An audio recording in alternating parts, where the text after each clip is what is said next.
एक मुलाकात ऐसी शख्सियतों के साथ जिन्होंने दिया है अपने जीवन को एक नया मुकाम। रूबरू कराएंगे ऐसी कुछ हस्तियों के साथ एक खास शख्सियत के साथ मुलाकात जयदेव पटेल के साथ नंबर 1 इंडिया न्यूज पर। नमस्कार व्यूअर्स, मैं जयदेव पटेल और आप देख रहे हैं नंबर 1 इंडिया न्यूज। आपका एक बार फिर स्वागत है एक खास शख्सियत के साथ मुलाकात प्रोग्राम में। आज हम बात करेंगे एक ऐसे आईएएस अधिकारी की जिन्होंने अतिरिक्त जिला कलेक्टर से अपने सफर को शुरू किया था। उसके बाद वो सेक्रेटरीट के साथ साथ बीकानेर के आयुक्त भी रहे और वर्तमान में बांसवाड़ा के संभागीय आयुक्त हैं। आखिर चुनौतीपूर्ण समय उनका कैसा रहा और अभी तक की जर्नी में एक खास विशेषता थी उनका नाम था नीरज कुमार पवन, और उनको अब नीरज के पवन के नाम से जानते हैं। इन्हीं ताम मुद्दों और बात करने के लिए हमारे साथ खास सामान है बांसवाड़ा संभाग के संभागीय आयुक्त डॉक्टर नीरज के पवन। डॉक्टर नीरज के पवन जी, आपका बहुत बहुत स्वागत है आज हमारे प्रोग्राम में। थैंक यू सर, आपसे मेरा पहला सवाल है जी कि आपकी जर्नी कैसे शुरू हुई और आपने आईएएस को ही क्यों चुना जी। या आपका कोई और गोल था? नहीं, मैं जब 3 साल का था तब से मेरे माता पिता ने मुझे एक ही चीज सिखाई थी कि आईएएस ही बनना है। तो बचपन से एक ही लक्ष्य लेकर के चले और जैसे जैसे बड़े होते गए उसके बाद जीवन में जो जो सोपान आते गए, फर्स्ट ईयर से यानी 95 से तो पूरी तैयारी विशेष रूप से आईएएस को ही ध्यान में रख करके चालू कर दी थी। तो ग्रेजुएशन की 3 साल, उसके बाद पोस्ट ग्रेजुएशन की 2 साल और फिर डेडिकेटेडली आईएएस के लिए तैयारी की। तो क्योंकि एक लंबा ये पूरा रास्ता था तो इस पूरे रास्ते में लक्ष्य एक ही रखा, दूसरा कोई एग्जाम दिया ही नहीं और सिर्फ आईएएस को लक्ष्य लेकर के 2003 में आईएएस बन गए। जी डॉक्टर नीरज के पवन जी, नीरज कुमार पवन से नीरज के पवन होने के पीछे के क्या कुछ? जी, मैं बताऊं आपको कि इससे पहले मैं बैकग्राउंड में थोड़ा सा कुछ बताना चाह रहा था कि जर्नी की एक खास बात यह है कि एक तो इसमें शुद्ध रूप से गांव के और राजकीय स्कूलों में मेरी पढ़ाई हुई है। शुद्ध सरकारी और शुद्ध हिंदी मीडियम के स्कूलों से मेरी पढ़ाई हुई है, जो राजकीय प्राथमिक, राजकीय उच्च प्राथमिक, राजकीय माध्यमिक, राजकीय उच्च माध्यमिक, इवन ग्रेजुएशन भी मेरा हिंदी माध्यम से ही हुआ है। और लेकिन आईएएस मैंने इंग्लिश मीडियम से दिया था। ये थोड़ा विचित्र बात है क्योंकि मुझे ये थोड़ा भान था उस समय कि यूपीएससी का इंग्लिश मीडियम वाले बच्चों की तो थोड़ा टिल्ट रहता है, तो कहीं जाने अनजाने कोई नुकसान नहीं हो जाए, उसके लिए यूपीएससी आईएएस मैंने इंग्लिश मीडियम से दिया था। और आईएएस बनने के बाद जो नीरज कुमार पवन से नीरज के पवन बनने की कहानी है, जब मैं पहली बार भरतपुर पोस्टिंग हुई तो डे 1 था। डे 1 पर कहीं पर एसडीएम भरतपुर में लगा था और वहां कहीं आग लग गई थी। तो मैं पतला दुबला सा पहुंचा मौके पर और वो केमिकल की आग थी तो वो पानी से नहीं बुझती थी, वो फॉग चाहिए होता है, फोम चाहिए होता है उसके लिए। तो मुझे ध्यान था कहाँ मिलेगा, फोम मंगा लिया, वो आग बुझ गई। तो लोगों ने पूछा ये पतला दुबला लड़का कौन है ये, तो जानते नहीं थे, पहला दिन था। तो सब नए एसडीएम साहब आए हैं हमारे, तो आग बुझा के मैं ऑफिस आ गया। तो मीडिया वालों ने पूछा साहब आपका ये इतना बड़ा नाम लग रहा है नीरज कुमार पवन, इस कुमार को के कर दे? मैंने कर दो जी, क्या फर्क पड़ता है। मुझे लगा बात यूं आई गई हो जाएगी, पर वो नीरज के पवन इतना डे 1 से ऐसा हिट हो गया कि फिर चलता गया। इस तरह से नीरज के पवन बन पड़ा। जी सर, आपसे मेरा एक और सवाल है कि आयुक्त के रूप में आप किस तरह की चुनौतियां देखते हैं कहीं भी, क्योंकि आपने बीकानेर में अपनी सेवा दी है और आपके साथ लोगों का एक कोलैबोरेशन इतना अच्छा है कि जब आपका तबादला हुआ तो लोगों ने काफी नाराजगी व्यक्त की इसको लेकर के। देखिए, आप अगर लोक सेवक होने के नाते से आपका ये प्रथम दायित्व है कि आप जनता के प्रति आप उनसे संपर्क और उनके साथ आपका तादात्म्य, उनके साथ इंटरेक्शन इतना अच्छा हो। आप ये मान के चलें कि चाहे आईएएस ऑफिसर हो चाहे कोई अन्य राजकीय कार्मिक हो, उसको ये बात नहीं भूलनी चाहिए कि वो लोक सेवक है। लोक सेवक होने के नाते से लोक का सेवक है। तो जब सेवक है तो सेवा का भाव नौकरी में घुसे तब से लेकर नौकरी से निकले तब तक रहना चाहिए।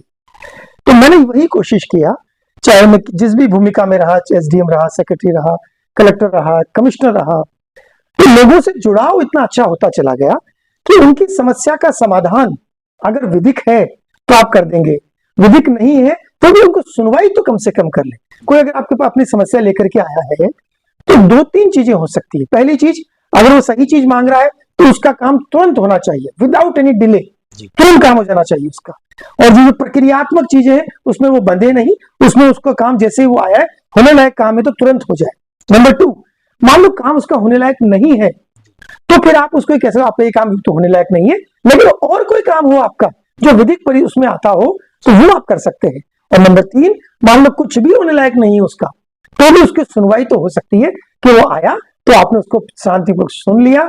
अगर आपने सुन भी लिया तो वो बाहर जाके यही कहेगा कि साहब कलेक्टर साहब ने, कमिश्नर साहब ने सुनवाई तो पूरी करी साहब, अब काम नहीं होगा तो बात अलग है, लेकिन सुनवाई मेरी पूरी करी।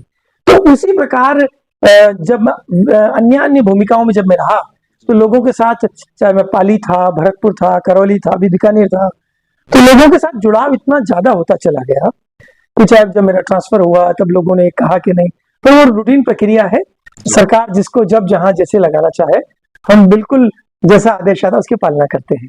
तो लोक सेवक होने के नाते से वो भाव मैंने कभी इसको छोड़ा नहीं और वो लगातार अभी तक कायम है कि मुझे करीब लगभग 20 साल पूर्ण हो चुके हैं।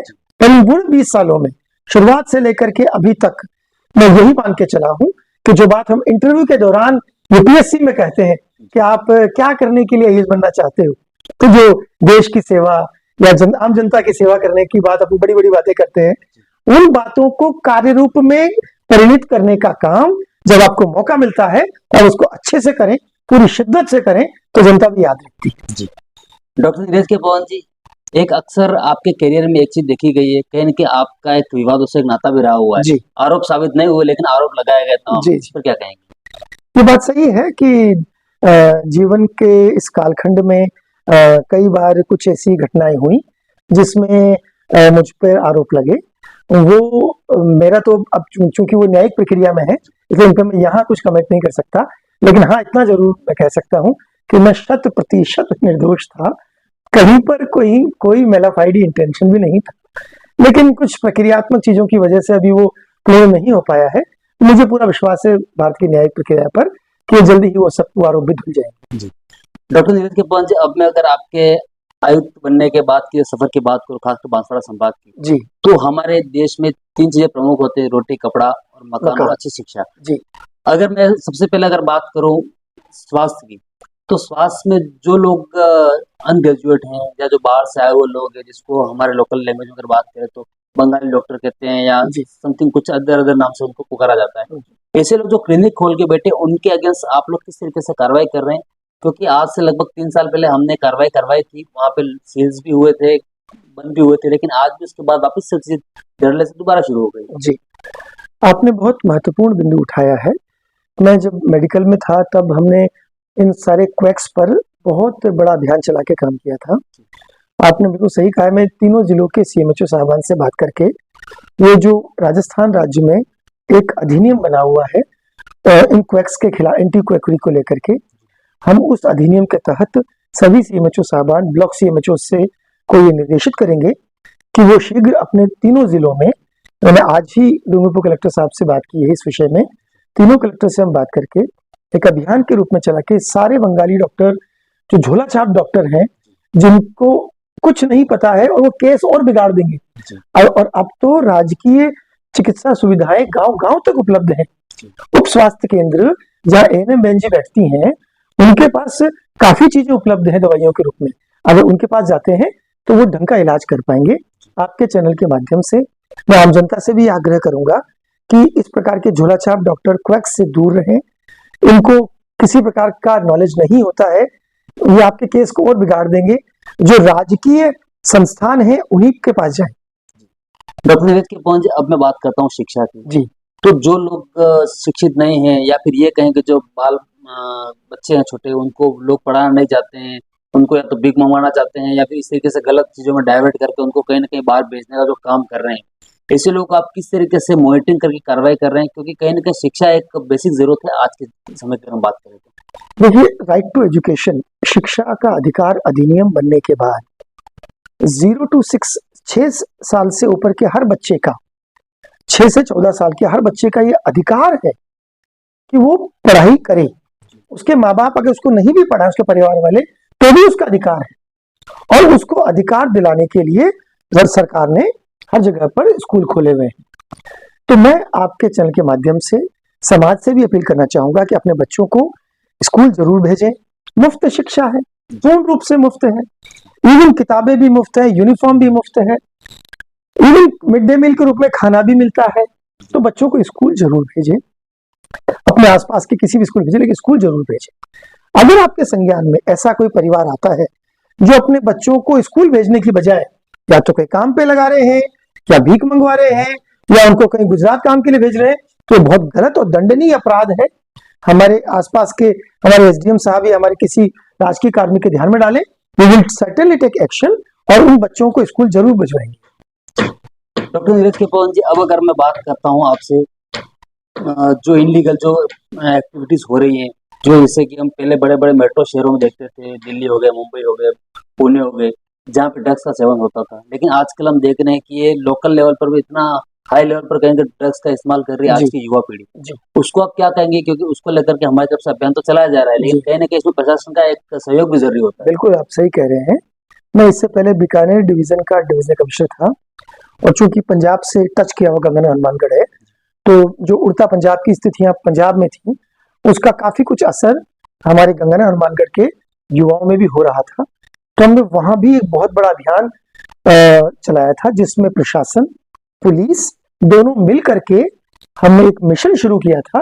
उस मिशन के माध्यम से प्रशासनिक जो हमारी मशीनरी है वो अवेयरनेस का काम करती है, कि हम अवेयर करें कि बच्चों ये गलत बात है, नशे से दूर रहें। किसी भी प्रकार का जो सूखा नशा हो, ड्रग्स हो, या किसी अन्य प्रकार का नशा हो, तो नशे को ना कहें और अपने देश के समाज में की मुख्य धारा में जुड़े। और ये तो हुआ अवेयरनेस का काम जो प्रशासनिक मशीनरी करती थी। हम सप्लाई चेन को भी तोड़ने का काम कर रहे थे कि ये नशा आ कहां से रहा है, तो वो काम निरोधात्मक कार्रवाइयां पुलिस के माध्यम से, तो पुलिस और बीएसएफ, क्योंकि बॉर्डर का इलाका है, और मैंने देखा था कि वहां से ड्रोन से ड्रॉपिंग्स हो रही थी, जब इंसान नहीं आ पा रहा तो ड्रोन से नशे की ड्रॉपिंग्स यहाँ पर कर रहे थे। तो फिर हमने उसको भी हमने काफी कर्टेल किया और वहां पर काफी सारे उस पर अंकुश लगाया। अब मैं आपको ध्यान में डालता हूं कि वो अफीम यहाँ उगती है, प्रतापगढ़ और नीमच, यह अफीम काफी उगती है। उसके लीगल पट्टे यहाँ पर जारी किए हुए हैं 60,000 के आसपास, और अगर 1 किलो अफीम भी एक्स्ट्रा अगर उसने बचा ली तो वो जो इलीगल मार्केट है वो 1.5 लाख रुपए किलो में बिक जाती है, और वो फिर कोकेन हेरोइन बन करके जब लौटती है तो वो 5 करोड़ रुपए 6 करोड़ रुपए किलो की होती है। तो इसमें ये जो माफिया लगा हुआ है, इस माफिया की कमर तोड़ने के लिए तीनों जिलों के पुलिस अधीक्षक साहबान के साथ हमारी डिटेल डिस्कशन हुआ है। आईजी मैडम से हमारा डिटेल डिस्कशन हुआ है, और हमारी पूरी पुलिस मशीनरी पूरी कोशिश इस बात पे लगे हुए हैं कि यहाँ से जो अफीम की इलीगल सप्लाई होती है, और खास तौर पर डोडा पोस्ट की सप्लाई होती है, उसको अंकुश लगाया जा सके, और जो युवा है उस युवाओं को, यूथ को हम मुख्य धारा में जोड़ें, उनको हम कहें दूसरी जो राष्ट्र के हित की गतिविधियां हैं उनमें जोड़ें, उनको बताएं कि आपका खुद का शरीर नहीं, ये समाज भी खराब हो रहा है, और ये ऐसी अंधी सुरंग है, इसमें कोई अंत नहीं है, इसका कोई आर पार नहीं कि आप अगर घुस गए एक बार तो फिर इसका मौत ही इसका अंत है। तो इस सुरंग में जाना ही नहीं है। इस बात के लिए युवाओं को प्रेरित करने का काम प्रशासनिक मशीनरी, और इस नशे का जो व्यापार करते हैं, जो माफिया है, उसको तोड़ने के लिए हमारी पुलिस मशीनरी दोनों मिलकर के काम कर रहे हैं। हमें विश्वास है कि बरसों का ये जो स्थापित है, इसको हम काफी अंकुश लगा पाएंगे। डॉक्टर नीरज के पवन जी, आपने माफियाओं की बात करी, लेकिन आज के समय में सबसे बड़ा जो माफिया है वो कहीं न कहीं लैंड्स माफिया, इसको हम बोलते हैं, वो माफिया वो है। जी। उसको लेकर पहले भी हमारी काफी चर्चा हुई है।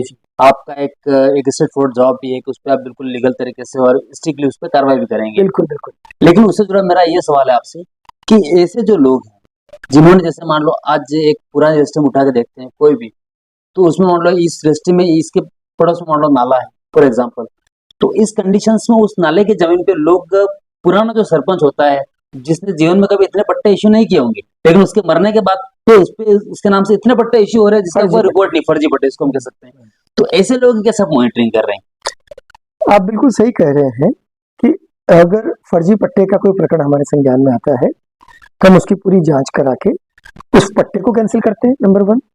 जिसने जारी किया सरकारी मशीनरी, उसके खिलाफ कार्रवाई होगी।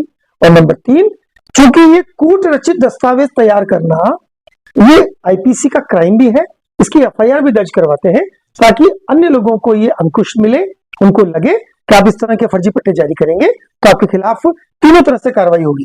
पट्टा भी कैंसिल होगा, जिस सरकारी कार्मिक ने किया उसके खिलाफ विभागीय कार्रवाई होगी, और चूंकि आईपीसी ऑफेंस है इसलिए संगत धाराओं में पुलिस भी उस पर एक्शन लेगी। डॉक्टर नीरज के पवन जी, प्राकृतिक स्रोतों के साथ बहुत ज्यादा छेड़छाड़ हो रही है राजस्थान में, ये आप भी जानते हैं। जी। माइनिंग के लेकर के अगर हम बात करें जी तो भी हो सकता है, अगर सैंड माफिया की बात करें तब भी हो सकता है, और नाले हो गए, नदी हो गए, या जो पहाड़ वगैरह हैं, हर जगह पे इसको आप कैसे रोकेंगे, कैसे मॉनिटरिंग कर रहे देखिए, मैं आपको बताऊं कि कल परसों ही अभी जो बाहर लोग खड़े थे ये डूंगरपुर वाले, 5 जेसीबी हमने बेणेश्वर धाम पर इलीगल बजरी पकड़ते हुए हमने पकड़ी। मैं खुद गया था वहां पर और 6 ट्रैक्टर पकड़ के लाए वहां से। तो जहां कहीं भी ऐसी सूचना हमें मिलती है हम बिल्कुल त्वरित एक्शन लेते हैं, और चूंकि संभाग का सबसे बड़ा अधिकारी वो खुद इस प्रकार की कोई अवैध माइनिंग को बिल्कुल गलत मानते हुए और इलीगल एक्टिविटी को कतई स्वीकार नहीं करेंगे, हम खुद चूंकि इस पर ध्यान दे रहे हैं, तो डाउन द लाइन पूरी मशीनरी, चाहे वो एसएचओ हो, चाहे तहसीलदार हो, एसडीएम हो, डिप्टी एसपी हो, सबको ये पता है कि इलीगल माइनिंग होती अगर ध्यान में आई तो वी विल टेक एक्शन। वही हम कर रहे हैं। बहुत बड़ा जुर्माना इस पे होता है। पिछले 5-7 दिन से इनकी ये सारी गाड़ियां हमने कर रखी हैं। इसमें माइनिंग एक्ट में अवैध जो माइनिंग हो रही है उसमें माइनिंग डिपार्टमेंट कार्रवाई करता है। जो उसने चोरी करी है ये बजरी, ये चोरी की गई है, तो जो 379 जो आईपीसी की धाराएं हैं चोरी की, उस चोरी की धाराओं में भी मुकदमा दर्ज होता है। और जो ट्रक या ट्रैक्टर जो गलत काम कर रहा था उसमें ट्रांसपोर्ट डिपार्टमेंट भी अपनी कार्रवाई करता है।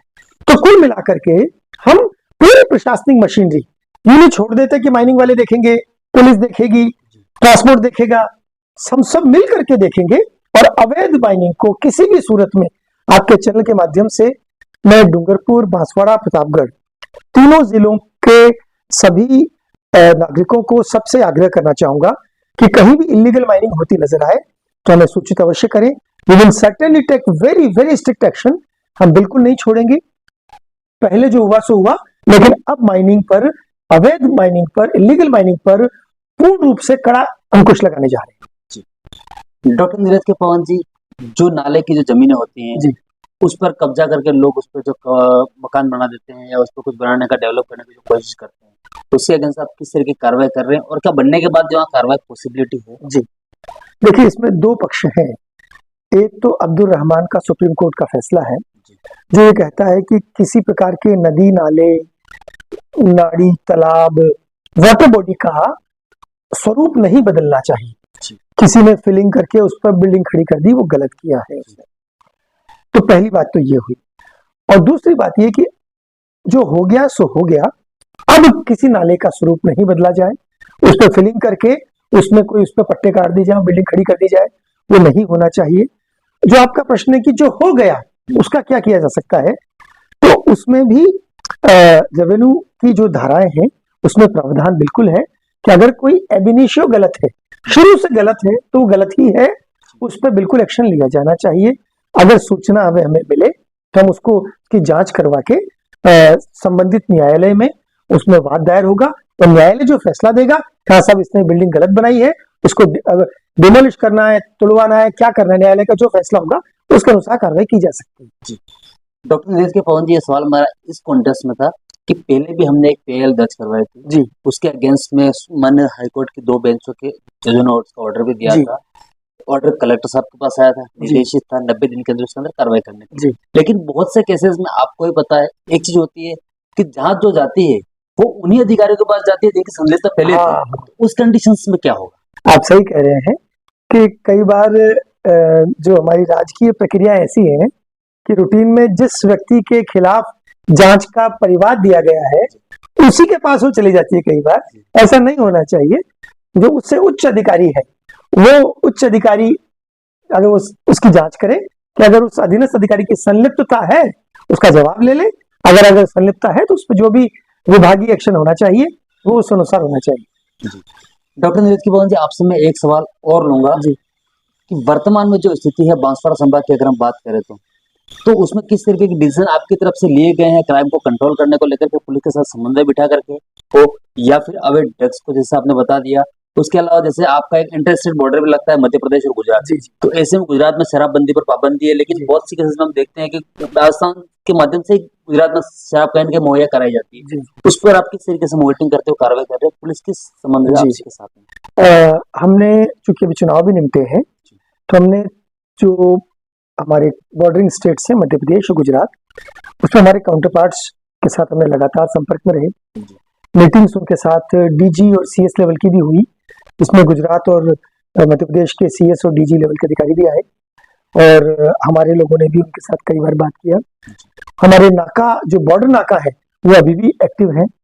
चुनाव के दौरान तो हमने उस पर कैमरे भी लगा रखे थे और हम कोशिश करते हैं कि इन नाकों के माध्यम से जो कोई अवैध गतिविधि ना हो, लेकिन चूंकि आपको पता है कि गांव-गांव जुड़े हुए हैं और गांव-गांव में कोई इंटरनेशनल बॉर्डर तो कोई है नहीं, कोई फेंसिंग तो है नहीं, तो इधर के लोगों की रिश्तेदारियां उधर भी हैं, उधर के लोगों की रिश्तेदारियां इधर भी हैं, तो मूवमेंट बड़ा आसान है। उस वजह से कई बार ये सूचनाएं मिलती हैं, तो लेकिन आप सही कह रहे हैं, पुलिस और प्रशासन मिल करके हम इसमें अंकुश भी लगा रहे हैं और साथ साथ ही ये भी कर रहे हैं कि जो अपराधी अपराध करके उन राज्यों में जाके छुप जाए, तो उनके राज्यों के साथ ज्वाइंट रेडें भी हमने मारी है और ज्वाइंट रेड करके, ताकि अगर उनके यहाँ से पकड़ के हमारे बंदे ले आए, हमारे बंदे अगर उनके बंदे हमारे छुपे हुए तो हम पकड़ करके उनको दे दें। तो एक अंतरराज्यीय समन्वय ग्रुप हमने बना रखा है, जिसमें कोई भी आपस में सूचनाओं का हम एक्सचेंज करके हम कोशिश करते हैं कि अंतरराज्यीय बॉर्डर होने की वजह से कोई इसका लाभ अपराधी ना ले पाए। डॉक्टर नीरज के पवन जी, आपसे मेरा एक रैपिड फायर राउंड है जिसमें मैं आपको 2 ऑप्शन दूंगा। हाँ। आपको एक सिलेक्ट करना है, आप पसंद भी कर जी सकते हैं। आईएएस की जॉब और अदर जॉब में सबसे बेहतर जॉब कौन सी? आईएएस से अच्छा कुछ भी नहीं दुनिया। एक आईएएस अधिकारी के लिए सचिवालय में अपने पद पर कार्य का निर्वहन करना आसान है, या एक आयुक्त के तौर पर अपने कार्य का निर्वहन करना आसान है? दोनों की अलग अलग भूमिकाएं हैं, दोनों का अपना अपना महत्व है। सचिवालय में जो आप काम करते हैं, नीति निर्धारण का, नीतियों को धरातल पे लाने का एक विभाग को आप देखते हैं, और आयुक्त होने के नाते से आप फील्ड में सारे विभागों को आप देखते हैं, तो दोनों की अपनी अपनी भूमिका है। आयुक्त के लिए ज्यादा चुनौतीपूर्ण कार्य लोगों की समस्या का समाधान करना या अपराधियों के खिलाफ रोकथाम का कार्य करना? दोनों बातें हैं, दोनों ही काम करने हैं। आम जनता के साथ उनकी समस्या का समाधान करना भी आपकी बेसिक ड्यूटी है, और पूरे डिवीजन में शांति व्यवस्था कायम रहे, किसी प्रकार की बदमाशी नहीं हो, बदमाशों को ये लगे कि उनमें कानून का डर रहे उनमें, और आम जन में ये विश्वास रहे कि प्रशासन है, पुलिस है। तो दोनों चीजें बहुत महत्वपूर्ण है। इनलीगल कार्यों पर कार्रवाई का नहीं होना, अधिकारियों की मिलीभगत या पॉलिटिकल प्रेशर का होना? दोनों चीज बहुत गलत है। पॉलिटिकल प्रेशर भी नहीं होना चाहिए जो विधिक काम कर रहा है कोई सरकारी अधिकारी, और अगर सरकारी अधिकारी ही संलिप्त हो जाए, उससे खराब तो कुछ हो ही नहीं सकता। अगर माफिया के साथ हमारे अधिकारी कार्मिक मिलने लग जाए, उनके साथ मिल करके कोई आपराधिक गतिविधि को अंजाम दें, तो ये तो बहुत ज्यादा गलत चीज है। भूमाफियाओं द्वारा धड़ल्ले से अवैध अतिक्रमण किया जाना प्रशासनिक अधिकारियों का श्रेय या लापरवाही? हाँ, आप सही कह रहे हैं। दोनों बातें हो सकती है। कई कई कई जगह पर तो संलिप्तता ही हो जाती है उनकी, और कई जगह उनकी लापरवाही होती है। ये कह देते साहब दासवाड़ा है तो आदिवासी इलाका है साहब, यहाँ तो ऐसे ही चलता है, तो ये ऐसे ही चलता है वाली बात को लेकर के लापरवाही का ज्यादा रोल होता है। कोई ध्यान नहीं देते, साहब हमें तो जाना है, बाहर से आए हुए बांसवाड़ा, कोई मन से काम करना चाहता नहीं है, तो लापरवाही वाला जो एंगल है वो ज्यादा कभी कभी भारी हो जाता है। लेकिन फिर भी मैं कहूंगा कि संलिप्तता तो और ज्यादा बड़ा अपराध है, लेकिन लापरवाही भी कोई कम बड़ा अपराध नहीं है। लापरवाही बिल्कुल नहीं होनी चाहिए। जहां कहीं किसी के ध्यान में आए कि साहब ये भूमाफिया ने सरकारी जमीन पर 3-4 तरह का अतिक्रमण में मानता हूं, एक तो सरकारी जमीन पे कर लिया, एक वन विभाग की या किसी अन्य विभाग की जमीन पे कर लिया, एक जमीन तो उसी की थी पर बिना कन्वर्जन कराए हुए वो वहां पर कोई व्यापारी गतिविधि कर रहा है, तो ये गलत बात है। राजकोष को हानि कोई पहुंचा रहा है, तो हमारे सरकारी अधिकारी कार्मिकों की जिम्मेदारी है कि उसको जो प्रोसेस है उसके तहत उसको लेकर के आए। सरकारी कार्यों का बिना रिश्वत के नहीं होना, अधिकारियों की ज्यादा महत्वाकांक्षा या लोगों में शिक्षा का अभाव? दोनों बातें हैं। लोगों में शिक्षा ये होनी चाहिए कि भाई आपका लीगल काम बिना पैसे के होना चाहिए। पैसे क्यों देने हैं जी? किसी आपके सही काम के लिए आपको एक पैसा भी किसी को क्यों देना है? ये जानकारी, ये अधिकार आम जनता में होना चाहिए। स्पीड मनी के साथ जल्दी काम हो जाएगा, उसके लिए आपने पैसा दे दिया, फिर वो अधिकारी को भी लगता है कि साहब ये तो वो वाला आदमी देके गया था, तो ये क्यों नहीं दे रहा है। अगर समाज पूरा ही ये तय कर लेगा कि हमारे सही काम के लिए एक पैसा भी हमें नहीं देना है, तो फिर किसी अधिकारी कार्मिक की महत्वाकांक्षा हो ही नहीं सकती। और उसके लिए पूरी प्रोसेस है। उसके अगर मान लो कोई मांगता भी पैसे, तो उसके उच्च अधिकारी के पास जाए आप, जैसा मेरा लीगल काम है ये कर नहीं रहा है। अगर कोई लेके बैठा है, आपका लीगल काम भी लेके बैठा है, तो फिर आपको उसकी शिकायत करनी चाहिए कि साहब ये व्यक्ति मेरा सही काम भी नहीं कर रहा है। तो दोनों चीजें हैं इसमें। तो आपने लगभग हमारे सभी सवालों के जवाब दिए और हमारे लिए समय निकाला, उसके लिए आपका बहुत बहुत धन्यवाद। Thank you very much.